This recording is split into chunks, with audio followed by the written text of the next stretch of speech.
ko hari umuntu wanyandikiye ambwira ko ashaka kumpa akazi, ariko mbere yuko ampa akazi tugomba kubonana muri hoteli.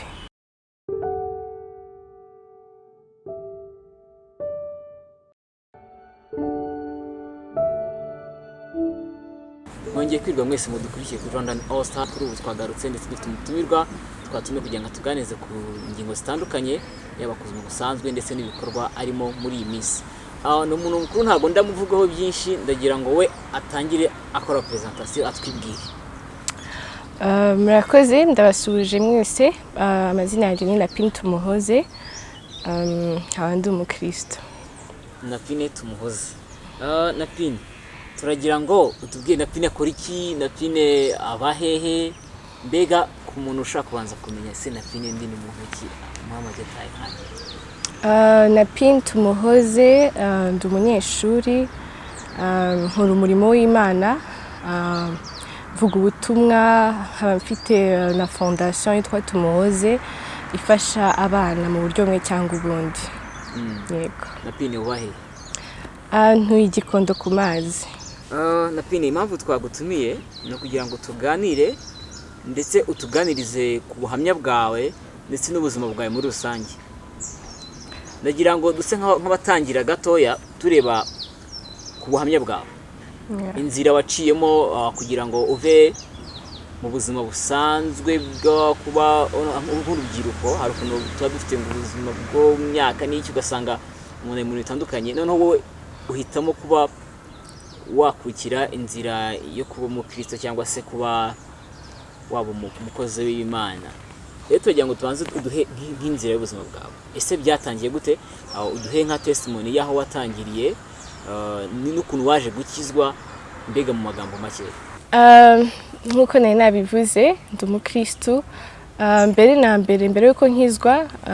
nakuriye mu rusengero, nkagenda mu rusengero nk'abandi, ariko bikaba bimeze nk'ikigare, kwa kundi usanga kubera ko iwanyu wajya gusenga ukajyayo cyangwa ibintu nk'ibyo, ariko mu by'ukuri ntarahura na Yesu cyangwa ntarumva neza kuba mu gakiza icyo bimaze cyangwa umumaro wabyo. Ngeze rero muri secondaire cyangwa mu wa kane secondaire, nibwo kwishura aho nigaga muri Glory Secondary School, bavuze ubutumwa kwa kundi habaho amagroupe de prière. Noneho numva ko hari ikintu mbuze, hari ukuntu ufite ibintu byose, ufite inshuti nyinshi, ariko ukumva hari ikintu muri wowe kibura, ukumva ni wishimye, ukumva hari ikintu ushaka kugeraho, ariko rero ntumenye icyo ari cyo neza. Nuko rero maze kumva ijambo ry'Imana, bamaze kubwiriza, numvishe mu mutima wanjye, numvishe imbaraga cyangwa ubundi bushobozi budasanzwe, numva naho ubuzima bwanjye Yesu nkuko nahoraga mbyumva, numvaga abantu bavuga ngo dukizwe iki. Nakundaga Imana ariko ntago nari maramaje cyangwa ntago numvaga ubuzima bwanjye bwose nabo hari Imana. Nari ndi mu bindi, abantu bamwe namwe bari banzimo gakeya mu bindi bintu by'urubyiruko. Nagiye muri nitabire Miss High School n'ibindi bintu bitandukanye nabijyagamo by'urubyiruko bisanzwe, ariko ibyo byose ntago ari uko nabikundaga cyane cyangwa iki, ariko nagira ngo ndebe mu by'ukuri ese ndashaka iki, ese nagera kuki, ariko buri munsi simbona igisubizo kugeza igihe maze gukizwa. Maze guha ubuzima bwanjye Yesu, nasabye Imana kwimbwira ese ishaka hiki, ishaka ko nkora iki, ese ni kweki ndiho mu isi kugira ngo mbeho gusa cyangwa hari indi mpamvu runaka Imana ishaka ko mbaho. Nibwo nasomye igitabo cy'umugabo witwa Imana imuha umugisha, cyitwa A Purpose Driven Life. Cyampinduriye ubuzima n'amateka. Akenshi ku nshuti zanjye, ku mbuga nkoranyambaga, buri munsi mpamshishikariza abantu ko bagisoma, kuko nabonye impamvu Imana ishaka ko mbaho, menya impamvu Imana ishaka ko mbaho mu by'ukuri nkuko nabyifuzaga kuva kera. Kuva icyo gihe ubuzima bwanjye bwarahindutse, ntangira kubaho ubuzima bufite intego, ntangira gufata ibyemezo bijyanye n'ubwo buzima, ubuzima bwanjye bubasha kuba bwiza kurushaho. Murakoze. Niki cyaguteye kuvuga ngo reka mve muri ibi njye muri ibi? Ese wumvaga hari ikintu ubura? Wumvaga mbega habavati njye numvaga nta byishimo, numvaga imeze gute, numvaga nyine hari ikintu ndi kubura runaka bituma numva ko ngomba kuva mu buzima ko nta kibumariye. Kimwe nkuko n'ubu ngubu hano bari mu bwo buzima bumva ari bwo bwiza, bumva kubabaho yigira mu tubyinira he hose ugasanga nyine yumva ko nibwo buzima ahubwo wowe niki cyatumye yumva ko ibyo ngibyo kubyigomwa nyine ese ntabwo wumvaga bigushimishije ntabwo wumvaga nk'urundi byuko koko wabijyemo kumva nawe ni sawa mu by'ukuri nk'uko nabivuze nta kindi nari mbuze ntabwo nari mbuze izo nshuti ntabwo nari mbuze ibyo bindi byose nagiye mvuga ariko hari ikintu mu mutima wanjye numvaga mbuze hari ayandi mahoro hari urundi rukundo hari ibindi byishimo numvaga mbuze kandi mu kubibura simenye neza ese nabishakira hehe ariko nkumva ko Imana itanga ibyishimo itanga amahoro itanga ubuzima ariko ntaragerayo ngo koko mbyirebere ku giti cyanjye rero nkuko nari nabivuze nta kindi kintu na kimwe gifatika nari mbuze ariko nari mbuze amahoro yo mu mutima numvaga ntafite amahoro yo mu mutima reka tugareke ku buzima urimo ubu ngubu ubuzima bwa gikristo bisanzwe nyine duhe nk'ubuhamya bwa buri munsi ndagenda nkubaza ibibazo bitandukanye kugira ngo numve nka point of view nyine kuri ibyo bintu bitandukanye cyase cyambe ndabanza kukubaza ni kubijyanye na relationship ari hano hanze mbere ko tujya kuri icyo kibazo ubundi wowe ufite umukunzi muri rusange cyangwa ntabwo Imana irohereza urubavu rwawe oya nta umukunzi mfite nawe yego ese ubona kuba umuntu yagiye muri relationship ari umukristo hari imbogamizi zishobora gutera mu nzira y'agakiza ese hari ikigeragezo cyaturuka mu kuba ari muri relationship yego birashoboka kuko nkuko nabivuze maze gukizwa nashatse kumaramaza cyangwa nashatse kubijyamo mbigiyemo kuko akenshi iyo mfashe icyemezo ngifashe niba mvuze yego ni yego niba mvuze oya ni oya nkuko ijambo ry'Imana nabyo ribitubwira rero maze gukizwa nashatse kwiga isi ijambo ry'Imana ribivuga iki ibyo gukundana bimeze gute Imana ibyumva gute rero nasomye ijambo rivuga ko abasore bazasiga iwabo bagenda bashaka abagore babane akaramata iyo niyo hari ubwoko butatu reka nihute musobanure hari agape love hari phileo love hari na eros love agape ni urukundo Imana yadukunze cyangwa se urukundo twese dukundana ukunda bagenzi bawe barumuna bawe bakuru bawe isi yose ushobora gukunda urwo rukundo phileo ni urukundo ukunda inshuti zawe za hafi cyane hanyuma iyo eros love rero nkuko naho njya mbivugaho ni urukundo hagati y'umugabo n'umugore nurwo n'urundi rukundo rutandukanye rutameze nka copinage reka mbivuge gutyo cyangwa se rutameze nko kugerageza amahirwe rero ntaramenya ukuri nageragezaga amahirwe yanjye reka mfe gukunda uyu wenda bizakunda cyangwa nkunde n'uyu bizakunda ariko mu by'ukuri ntabwo ari ko Imana ibifata Imana yemera urukundo urwo rwa eros niba rubayeho hagati y'umugabo n'umugore no kuvuga igihe uzi neza ko uyu muntu ashaka kuba umutware wawe cyangwa uyu muntu ashaka kuba umufasha wawe urwo rukundo ni rw'Imana yemera rero ni muri ubwo buryo nta mukunzi mfite none inama yawe ni iyihe rero nukumva ko umuntu yakwirinda izo relationship inama yanjye naha urundi rubyiruko rugenzi rwanjye nuko umuntu wategereza ugategereza wihanganye ukategereza ubushake bw'Imana ukagira inshuti ukagira abavandimwe se ariko ibyo ngibyo bindi bidasanzwe kuko akenshi usanga hari ukuntu ugiye muri urwo rukundo n'umuhungu cyangwa n'umukobwa ari uko hari ibintu runaka mwemeranye ni ukuvuga aruta abandi bose ntabwo azamera nk'abandi bose ariko ibyo ushobora kubikora ari uko uzi ko uyu muntu ese yazambera umufasha cyangwa yazambera umutware nabagira inama rero kwihangana bagategereza yego wagiye umenyekana ku social media amafoto yagiye atrendinga abantu bakayashinga kuri social media cyane wabyakira gute njyewe ntago amafoto yaratrendinga naribonaga amwe barantagingaga ariko igitangaje nuko ni amafoto gusa mfite umwanya nkunda kwifotoza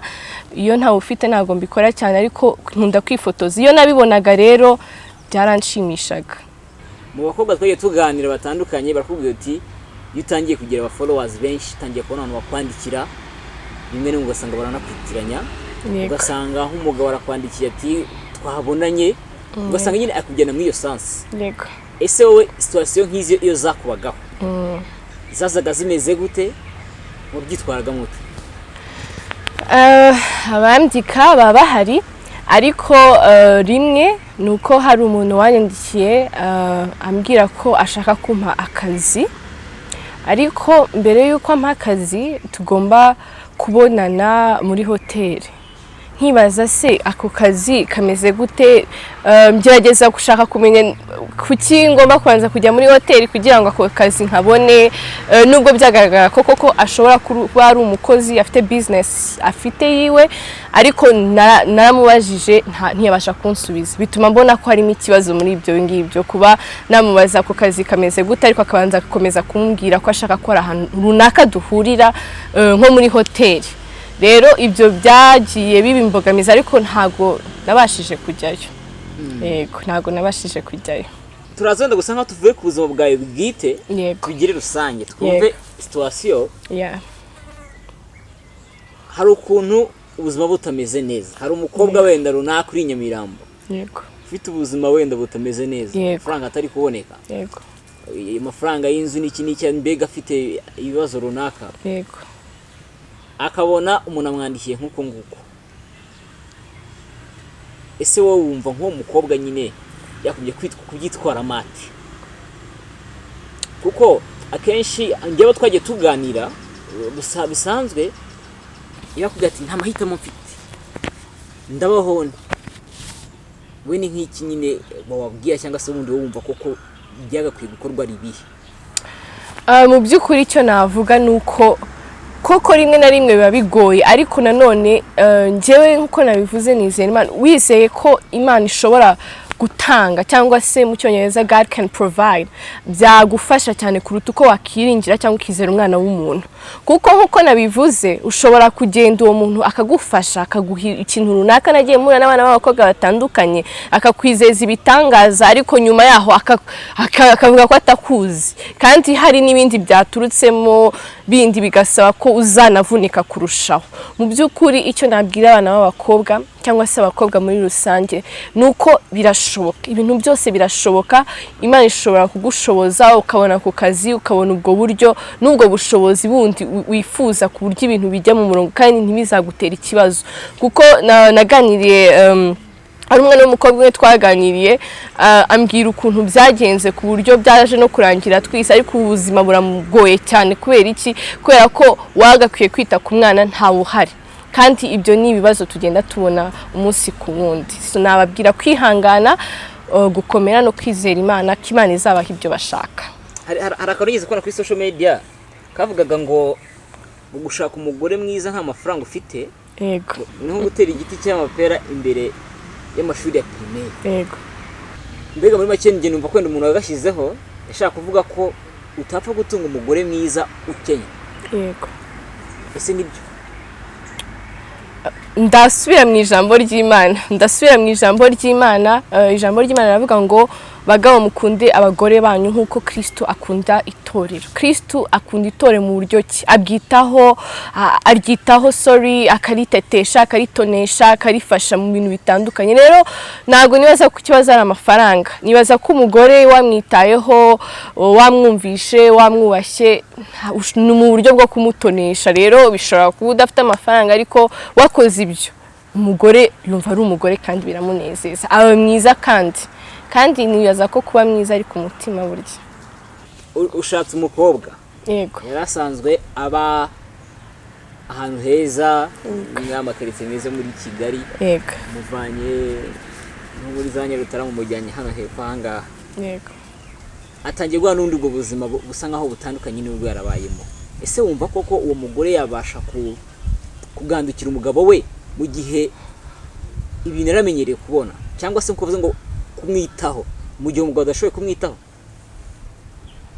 yego wubashye Imana wabikora ko nanone nk'uko navuze iby'abagabo n'abagore ijambo ry'Imana babwira kugandukira abagabo babo uko byaba bimeze kose ni ukuvuga mu buzima bubi cyangwa bwiza bagomba kugandukira abagabo babo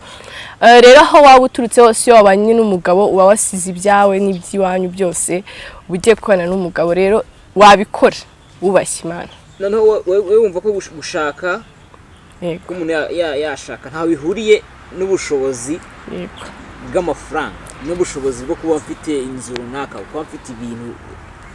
ndi umukire cyangwa se ufite ubuzima runaka nubatse? Njyewe uko mbyumva birakenewe kubera ko muzabaho kandi hari ibyo muzakena, niyo mpamvu umuntu yiyubaka afata igihe runaka akiyubaka agashaka ku kazi cyangwa se akiga n'icyo uri kugerageza gukora, ariko bitanahari nibaza ko hari urukundo byashoboka. Noneho nk'inama noneho wagira abakristo bagenzi bawe cyangwa se umuntu wumva ko nyine ari umukristo ariko akaba we ari muri relationship, nk'inama wabagira muri rusange nizi? Inama nabagira icyambere na mbere nuko bakubaha Imana mu bintu byose bakora, ukuvuga bakirinda kujya mu ngeso mbi, navuga mu busambanyi n'izindi zose, kubera ko izo rimwe na rimwe uba wumva nta kibazo gikomeye birimo, no kwishimisha birarangiraho, ariko hari n'izindi ngaruka wenda tuzagira igihe gihagije kirambura cyo kubivugaho byimbitse. Gusa nabagira inama yo kwirinda, bagasenga ahubwo bagasoma ibitabo se, niba bitegura kuzashaka cyangwa kuzubaka urugo bijyanye no kubaka neza birahari, hanyuma bagategereza bihanganye Imana. Ikindi kintu ashaka kubaza, kuba uri urubyiruko uri gutanga ubutumwa bwiza cyangwa se uri gukora umurimo w'Imana, imbogamizi uhura nazo nizi? Imbogamizi ya mbere nuko hari abantu, icyambere reka nkivuge, nuko abantu benshi bahora bambaza ngo ese ngo umukobwa mwiza ukunda Imana birashoboka. Icyo ngicyo navuga ko bishoboka, ahubwo abakobwa beza n'abahungu beza mugomba gukunda Imana no kurushaho, kubera ko muri beza nyine Imana bahaye ubwiza. Abantu bose ni beza yego, ariko iyo umuntu, njyewe ni ikintu nakomeje mbona ahubwo bikantangaza, umuntu biradushimishije ko ukunda Imana kandi uri mwiza, biradushimishije ko wubaha Imana kandi uri mwiza, ariko mu by'ukuri nibyo kandi birakwiriye. Ushobora kuba mwiza, ukitaho, ugasa neza, ukambara neza, ibintu byose kandi wubaha Imana. Rero iyo ni imbogamizi y'imyumvire y'ukuntu abantu babyumvaga. Ushobora kuba ukora uteye imbere ariko ukunda Imana kandi uyubaha, birashoboka cyane, birashoboka. Rero nagira ngo ko nta yindi mbogamizi nahuye nayo uretse wenda abantu bamwe na bamwe gufata ibintu uko bitari, nose kubera icyo ubikora, ibintu nk'ibyo byose, ariko nta kindi kibazo cyabaye. Tubwiye nk'ijambo rye rigufasha ariko atari umurongo muri Bibiliya. Yego. Nk'ijambo nyine rigufasha runaka ariko atari umurongo wo muri Bibiliya runaka. Njyewe ijambo rimfasha nuko ubushake, iyo ufite ubushake haba ari n'ubushobozi. Niryo jambo rimfasha rwose. Ikintu iyo ugishaka cyanashoboka mu buryo bumwe cyangwa ubundi. Ariko batatemo ubwo guhemuka nubwo kujya oya, ubwo guhemuka nta n'impamvu yo guhemuka, ariko ikintu cyose washaka ugashyiraho umutima wawe. Jewe nk'umuntu wizera Imana biranamfasha cyane kuko mafite aho natabaza cyangwa nasaba ubundi bufasha bw'inyongera mu gihe ibintu byanze, kandi niyo mpamvu mwese mbahamagarira gushaka ubwo bushobozi ndetse mukagira ubwo bushake, kuko Imana irahari kugira ngo idushoboze ibyo dushaka byose byiza tubishobore. Murakoze kugana natwe. Murakoze cyane nawe.